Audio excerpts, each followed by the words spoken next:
Can you remember as a child feeling very angry with your father? Oh, yeah, a lot of the time.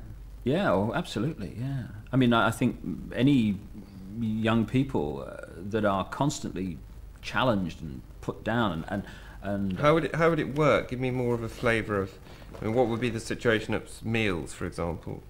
Where would it happen that he well, just kind of all the time, really. So you'd come back from school and yeah, I mean, and the more I entered into the teenage years, the kind of worse it got. My mother was the very opposite of my father, and they kind of made a whole together, if you like. And she was the opposite. So I had the two polarities, if you like. What was she like? Oh, she was kind of very gentle, very supportive, and stuff like that. And the opposite of my father was constantly challenging me. Was she quite expressive?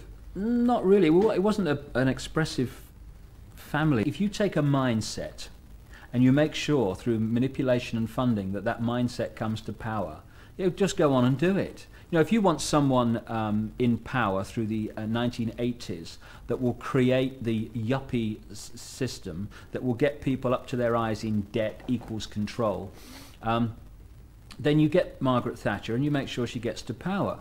On the other side of the Atlantic, you make sure someone like Ronald Reagan gets to power, so you have the same economic mindset going at the same time on both sides of the Atlantic. And you think that Reagan and Thatcher were the product of a conspiracy? They were the front people for it. They are what I call in the book some of the super gophers.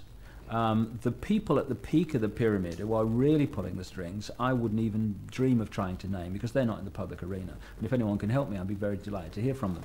The further you come down from the peak of the pyramid in any organisation, you're meeting more and more and more people who know less and less and less about what the organisation's about. They only know their part in it.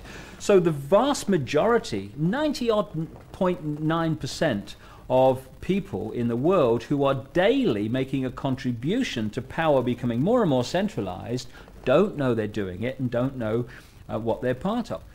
Where people have difficulty is the idea that there's actually a deliberate, conscious conspiracy which has been going on throughout the 20th century. It's several things that you say are very close to being the symptoms of schizophrenia. They're not, though.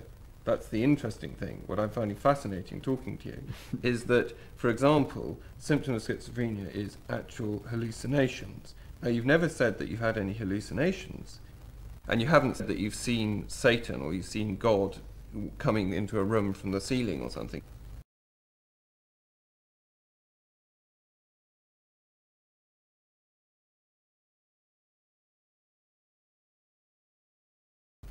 Well, who decided what are the classic schizophrenic symptoms you see? And who told them they were the classic schizophrenic symptoms, and who told them they were?